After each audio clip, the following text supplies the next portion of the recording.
back when the verdict of Trayvon Martin came back. So I changed the title of it because I felt the need to. Okay, well, all you need. And just a little story, I performed this poem Tuesday at an open mic that I didn't know nobody at because I had to shake my nerves off a bit.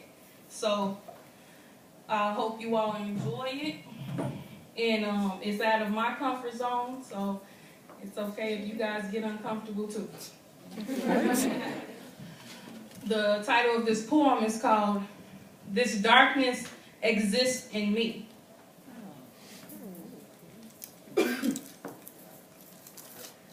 Being black has never been enough.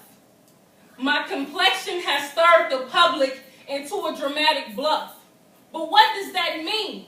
Running around chasing foolery for you, enslaved in the significance of our presence, blinded from what's right, can't see me because of what's been taught, and unfortunately, we just don't know any better.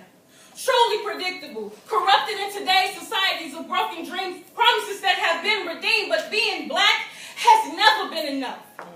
Upset from our weary, delirious, unstable fact. Fact is, we wish we could be spreading truth throughout the land, breaking barriers of things that come to the light, lighting up the sky, but yet lighting up the night with our torches burning bright. In the hands of those who made history his story. I said, in the hands of those who made history his story, acting like we can't read or write, but can speak more than one language. Singing songs to send messages to one another that we only wish to understand, but the music in me is free.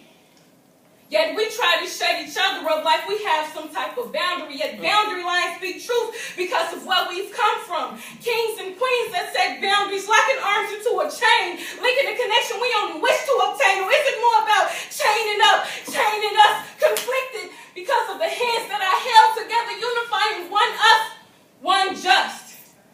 But we just don't know any better because being black has never been enough. Going to school to get an education, trying to grasp the concept into my hands, but with eyes I can see. The little boy that's an African has aged, yet we don't care. Because every day we walk around being reminded of our skin colors. Every day I'm enraged of the things we whisper to one another, but being black has never been enough. Yet our bloodline trickles from greatness, great enough to build fortresses, monuments, even the homes we sleep in every night, great enough to have 1 million men marching, great enough to integrate schools, great enough to sit in front of the bus, great enough to walk down the streets, great enough to love us as human beings. But will we ever let our people go? Is there anything of freedom amongst us? They say freedom rings, but can we really hear the bell? Eyes as red as blood that has been shed, green as the land we walk on every day, yet black as the color of my skin. But our rain has rained enough for us to dream. Dream into the depths of the sea. Dream into the things that helps us to survive. But just to name a few, I said just to name a few, the mailbox, the stethoscope, and the cell phone.